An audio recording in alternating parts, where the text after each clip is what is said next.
అందరికీ నమస్కారం. Jamie Prem's YouTube ఛానల్కి స్వాగతం. అందులో నేను చేస్తున్నటువంటి వాస్తు కార్యక్రమానికి స్వాగతం.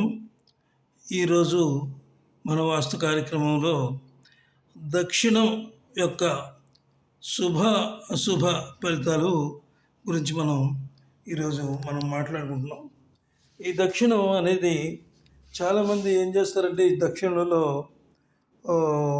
అంటే దక్షిణాన్ని యమధర్మరాజు ఉంటారు. ఆయన ఉంటే మనకి చాలా ప్రమాదం.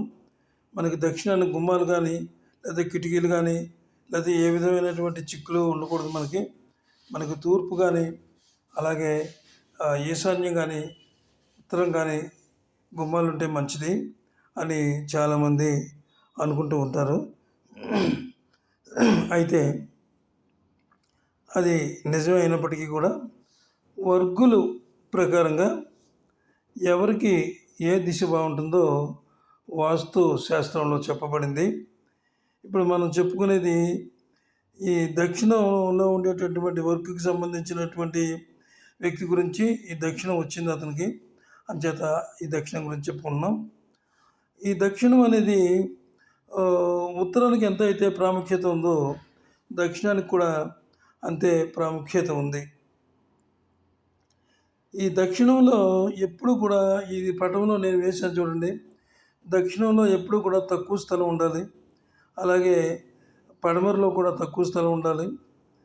అదేవిధంగా మీకు ఉత్తరంలోనూ తూర్పులోనూ ఎక్కువ స్థలం ఉండాలన్నమాట.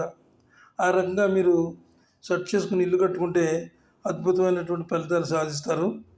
అలాగే దక్షిణంలో దక్షిణ ఆగ్నేయంలో కనుక మీరు గుమ్మం పెట్టుకుని నడక సాగిస్తే అది అపూర్వమైనటువంటి మంచి ఫలితాలను మీకు ఇస్తుంది. దక్షిణ ఆగ్నేయం అనేది చాలా అద్భుతమైనటువంటి ద్వారం.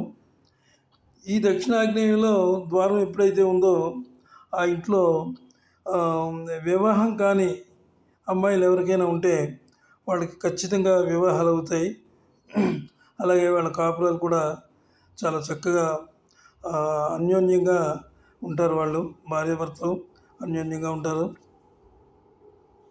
అయితే దక్షిణం అనగానే మనం ఈ ఆగ్నేయం నుంచి నైరుతి వరకు చూసుకుని సరిగ్గా సెంటర్లో చూసి ఆ సెంటర్ నుంచి ఇటు ఆగ్నేయం వైపుకే మనం గుమ్మం పెట్టుకోవాలి.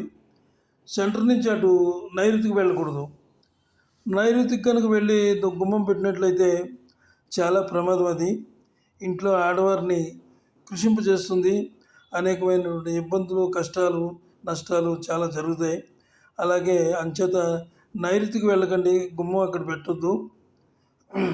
ఈ వీడియో మీకు నచ్చినట్లయితే ఒక లైక్ ఇవ్వండి, దయచేసి సబ్స్క్రైబ్ చేయండి, అలాగే మాకు సపోర్ట్ ఇవ్వండి. 10 మందికి షేర్ చేయండి. చేస్తే ఈ విషయాలు తెలుస్తాయి. మీకు క్లియర్గా నేను మ్యాప్లో వేసి చూపించాను. ఆ మ్యాప్ ప్రకారంగా ఎక్కడ గుమ్మం ఉండాలి, ఎక్కడ అంటే డోర్ ఎక్కడ ఉండాలి, విండో ఎక్కడ ఉండాలి అన్నీ చూపించాను. నమస్తే, సెలవు.